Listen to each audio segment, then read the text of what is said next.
Derrière cette grille, le temps s'est arrêté. Éric a décidé de le figer à l'authentique, faire revivre ce domaine de 53 hectares, raviver les pierres, sans toucher à l'histoire. L'objectif du projet, c'est de restituer, préserver bien sûr, et partager, puisque c'est la finalité, cet endroit. Donc c'est en effet placer un dôme temporel de la Révolution aux années folles sur cet endroit merveilleux, de façon à ce qu'il reste tel que j'ai eu la chance de le rencontrer, c'est-à-dire oublié du temps. Le chantier sera titanesque.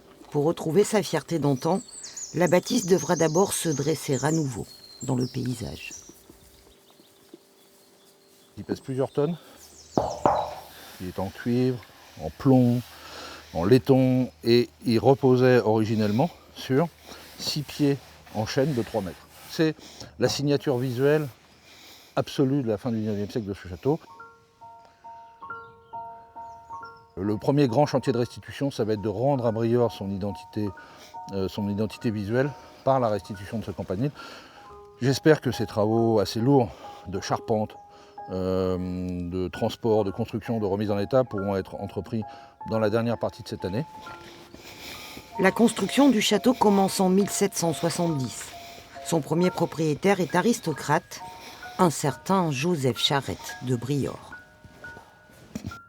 Ici, vous êtes dans la partie, dans l'aile ouest du château, donc dans les salles de réception, qui au fil des siècles, évidemment, ont changé de destination.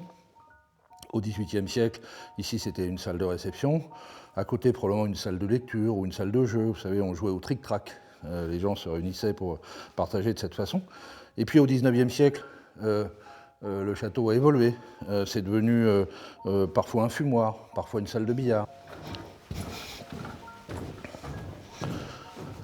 On doit cette extravagance fabuleuse à un des occupants, Jean-Baptiste Étienne, armateur de son état, grand veneur, grand chasseur, etc., mais qui, au cours d'un voyage à la Chine, passionné comme tous ces grands armateurs, a décidé de rapporter à la fin du XIXe siècle cette chambre, pour en faire une chambre chinoise dont vous pourrez remarquer que l'ensemble des peintures, l'ensemble des décors, l'ensemble des soieries sont de cette époque, alors bien sûr ayant subi les affres du temps, mais avec une authenticité qui, je trouve, est très émouvante.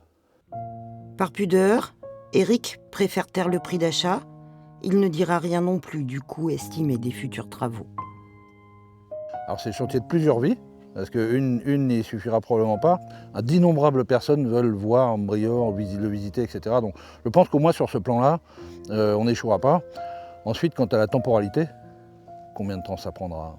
5 ans, 10 ans, 20 ans, 150 ans, probablement que c'est un... En tout cas, le chantier de préservation, il est infini. L'entrepreneur consacrera sans doute sa future retraite à la remise en état de la vaste demeure. Il s'en est fait la promesse. Un jour, il restituera ce morceau de patrimoine au public. Il a toute une seconde vie devant lui.